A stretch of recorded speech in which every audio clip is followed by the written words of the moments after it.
Bonjour, je m'appelle Isabelle. Hello, moi c'est Élise. Bonjour, moi c'est Maxime. Bonjour, je m'appelle Sylvie, je suis enseignante. Je suis bibliothécaire, je couds depuis une quinzaine d'années. Je m'appelle Nathalie Lemaire, dit la petite couturière. Je m'appelle Rose, j'ai 13 ans, je suis en 4e. Je suis grand-mère de 4 petits-enfants et j'exerce le métier d'enseignante dans un collège. Je suis étudiante en master recherche en musicologie et je suis chanteuse lyrique. Je suis Véronique, dite Veuve l'Afrique.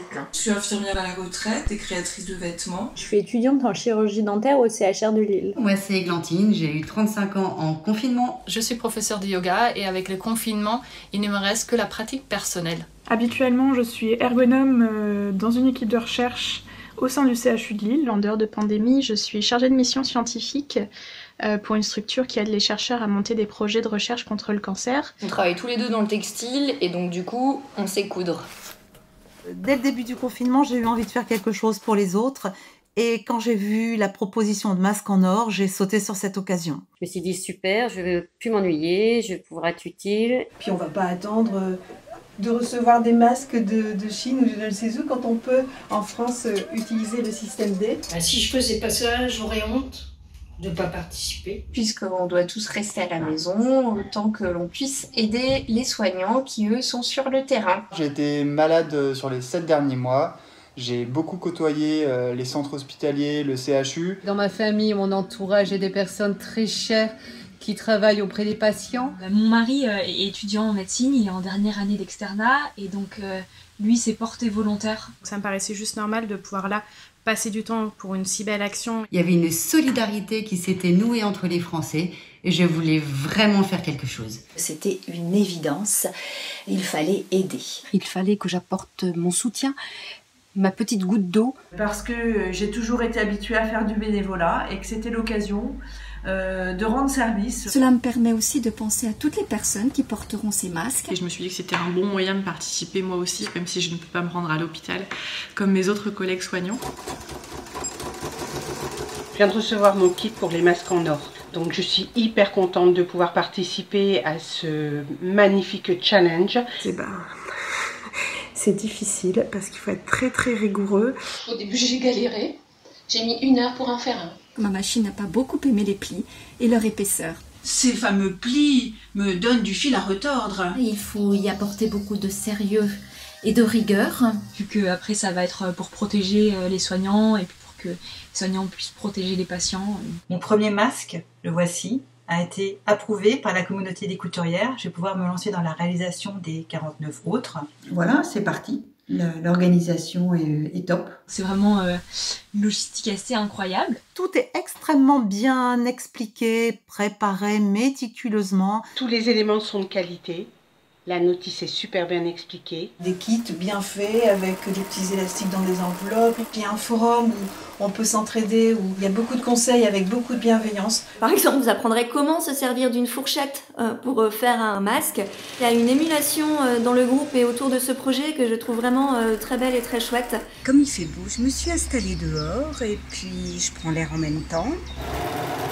La journée, je travaille et en même temps, je fais l'école à mes enfants. Mais en fin de journée, j'essaie de prendre 2 heures tous les jours pour avancer. Ça me prend beaucoup de temps, donc j'essaye de coudre à peu près 4 masques par jour. Quand je perds un petit peu courage, je pense aux soignants que je connais. 50 masques pour moi c'était un peu beaucoup.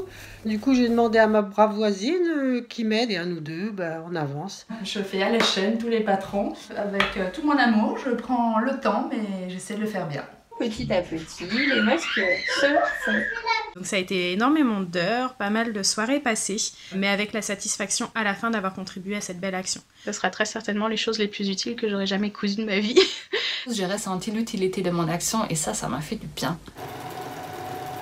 Nous sommes très fiers car on va achever bientôt nos 50 masques. J'ai bientôt fini mes 50 et je suis ravie. Très fière. Très heureuse d'avoir participé à ce beau challenge. J'espère qu'il sera très utile. En tout cas, je pense beaucoup aux soignants. J'espère qu'ils seront contents de recevoir tous ces masques qui sont faits avec beaucoup d'amour. J'espère qu'ils pourront aider le plus grand nombre de personnes. J'ai pris vraiment plaisir à les confectionner. Donc avec un petit bébé à gérer, c'est pas forcément évident, mais ça me tenait à cœur de participer et d'aller jusqu'au bout de cette mission. Merci au personnel soignant et au groupe des Masques en Or. À tout le personnel et toute l'équipe des bénévoles, etc. du Souffle du Nord, d'avoir organisé tout cet élan de générosité. Et j'espère que, avec ma petite participation, ça aidera les soignants qui sont aujourd'hui des gens formidables. Ils s'occupent bien de nous et de nos malades, alors à nous, quand nous sommes en bonne santé, de prendre soin d'eux. Ils font quand même des choses extraordinaires en ce moment. Mais voilà, déjà pour ce qu'ils font depuis toujours, quoi. Et j'espère qu'on ne les oubliera pas quand tout ça sera terminé. Grâce à vous, je sais que dans le Nord, notamment au CHR, la situation a été bien maîtrisée. Je sais que vous avez déjà pris en charge très très bien des gens que je connais et merci pour eux, merci de les avoir soignés. Si vous avez besoin de quoi que ce soit, n'hésitez pas à demander, on se fera tous un plaisir de pouvoir vous aider dans la mesure de nos moyens. Je suis en admiration de votre courage et vous souhaite toute la reconnaissance que vous méritez, maintenant et aussi après. Merci de vous battre chaque jour contre ce virus pour sauver des vies.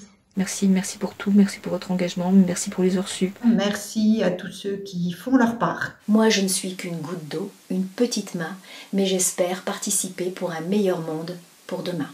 Je vous envoie plein de bisous et d'ondes positives. On fait ça pour vous, on vous aime, on pense fort à vous. Beaucoup d'amour. Des bisous, des câlins, de la force et je leur dis merci. Merci. À tous ces soignants, chapeau bas.